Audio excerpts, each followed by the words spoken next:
Living Translation, 2nd edition, published October 2007. Jonah, Chapter 1. Jonah runs from the Lord. The Lord gave this message to Jonah, son of Amittai. Get up and go to the great city of Nineveh. Announce my judgment against it, because I have seen how wicked its people are. But Jonah got up and went in the opposite direction to get away from the Lord. He went down to the port of Joppa, where he found a ship leaving for Tarshish. He bought a ticket and went on board, hoping to escape from the Lord by sailing to Tarshish. But the Lord hurled a powerful wind over the sea, causing a violent storm that threatened to break the ship apart. Fearing for their lives, the desperate sailors shouted to their gods for help and threw the cargo overboard to lighten the ship. But all this time, Jonah was sound asleep down in the hold. So the captain went down after him. "How can you sleep at a time like this?" he shouted. "Get up and pray to your God. Maybe he will pay attention to us and spare our lives." Then the crew cast lots to see which of them had offended the gods and caused the terrible storm. When they did this, the lots identified Jonah as the culprit. "Why has this awful storm come down on us?"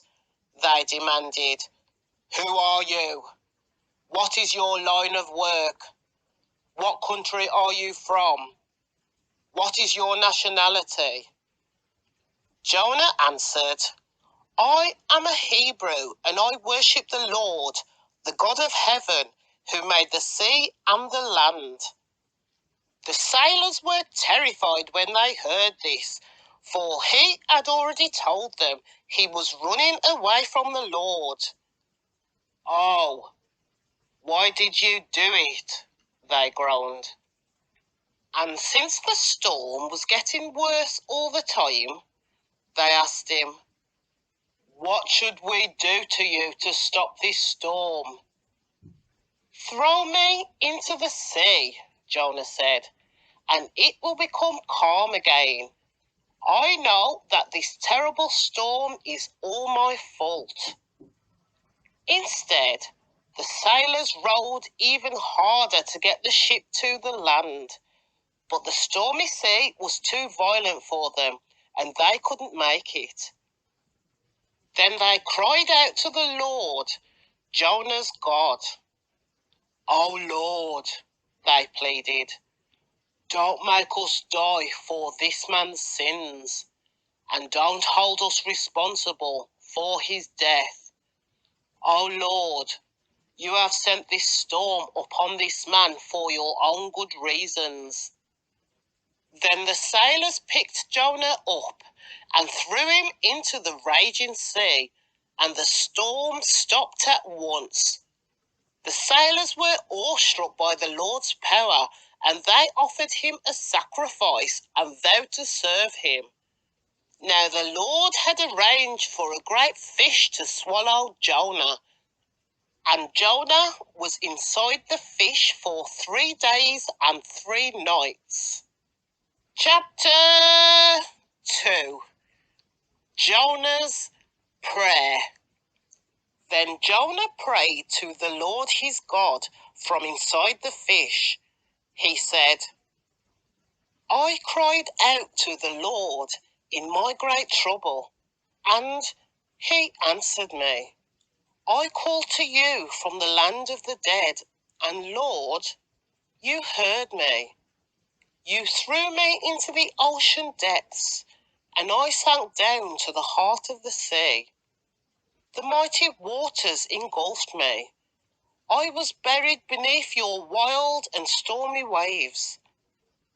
Then I said, O Lord, You have driven me from your presence. Yet I will look once more towards your holy temple. I sank beneath the waves, and the waters closed over me. Seaweed wrapped itself around my head. I sank down in the very roots of the mountains. I was imprisoned in the earth, whose gates locked shut forever. But you, O Lord my God, snatched me from the jaws of death. As my life was slipping away, I remembered the Lord, and my earnest prayers went out to you in your holy temple. Those who worship false gods turn their backs on all God's mercies, but I will offer sacrifices to you with songs of praise, and I will fulfill all my vows. For my salvation comes from the Lord alone. Then the Lord ordered the fish to spit Jonah out onto the beach. Chapter 3. Jonah goes to Nineveh. Then the Lord spoke to Jonah a second time. Get up and go to the great city of Nineveh and deliver the message I have given you. This time, Jonah obeyed the Lord's command and went to Nineveh, a city so large that it took 3 days to see it all. On the day Jonah entered the city, he shouted to the crowds, 40 days from now, Nineveh will be destroyed. The people of Nineveh believed God's message, and from the greatest to the least, they declared a fast and put on burlap to show their sorrow. When the king of Nineveh heard what Jonah was saying, he stepped down from his throne and took off his royal robes. He dressed himself in burlap and sat on a heap of ashes. Then the king and his nobles sent this decree throughout the city. No one, not even the animals from your herds and flock, may eat or drink anything at all. People and animals alike must wear garments of mourning, and everyone must pray earnestly to God. They must turn from their evil ways and stop all their violence. Who can tell? Perhaps even yet, God will change his mind and hold back his fierce anger from destroying us. When God saw what they had done and how they had put a stop to their evil ways, he changed his mind and did not carry out the destruction he had threatened. Chapter 4. Jonah's anger at the Lord's mercy. This change of plans greatly upset Jonah, and he became very angry. So he complained to the Lord about it. Didn't I say before I left home that you would do this, Lord? That is why I ran away to Tarshish.